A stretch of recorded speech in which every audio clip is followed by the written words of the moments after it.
So our cedar planter that we're going to be making today is made out of a 1x2 cedar.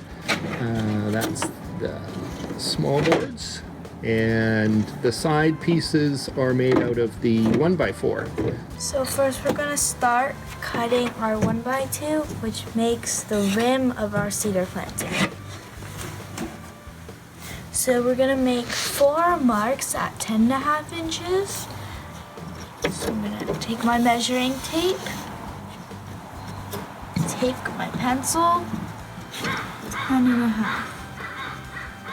Next we're going to measure and mark our pieces on the 1x4, which make up the sides and the bottom of our cedar planter. So now that we've finished measuring and marking out our pieces of the 1x4, we're going to start cutting.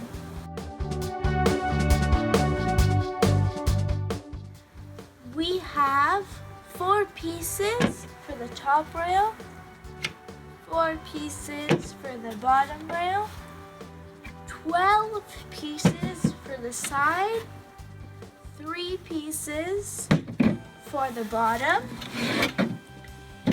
and 2 pieces for the feet.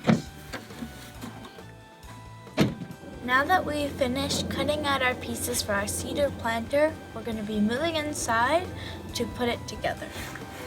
Just a quick word on materials. This is using red cedar. That's the best material for a planter that's going to be outside or it's going to have wet soil in it. It can be done with fir or any other softwood. The cedar also has the benefit of being quite soft, and when we assemble it using these 1.25" decking screws, it's less likely to split. If you're using fir or other softwoods, it's best to drill a little pilot hole first off. That will reduce your splitting. So Addie is ready to start putting together the first side panel. So you put 3 pieces together in this jig, nice and square, tight together, and the top rail goes along there, sticking out 1.5 inches on either side. Then she's going to take her 1.25" decking screw and put it in, you'll notice, right in the center of both pieces, and there she goes. So if you don't have a handy jig, and you probably won't, then you could go back and make your own little workstation. This is just a simple piece of plywood with a piece of 1x2, and then you can line up your pieces like that when you're making your panel, and then there goes your top rail. Obviously you've measured that piece, so it's 1.5 inches on each side, so you can line it up handy.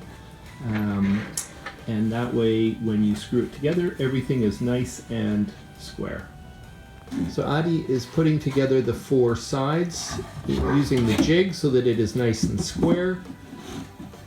And as soon as she gets that lined up, then she'll be able to start screwing it together.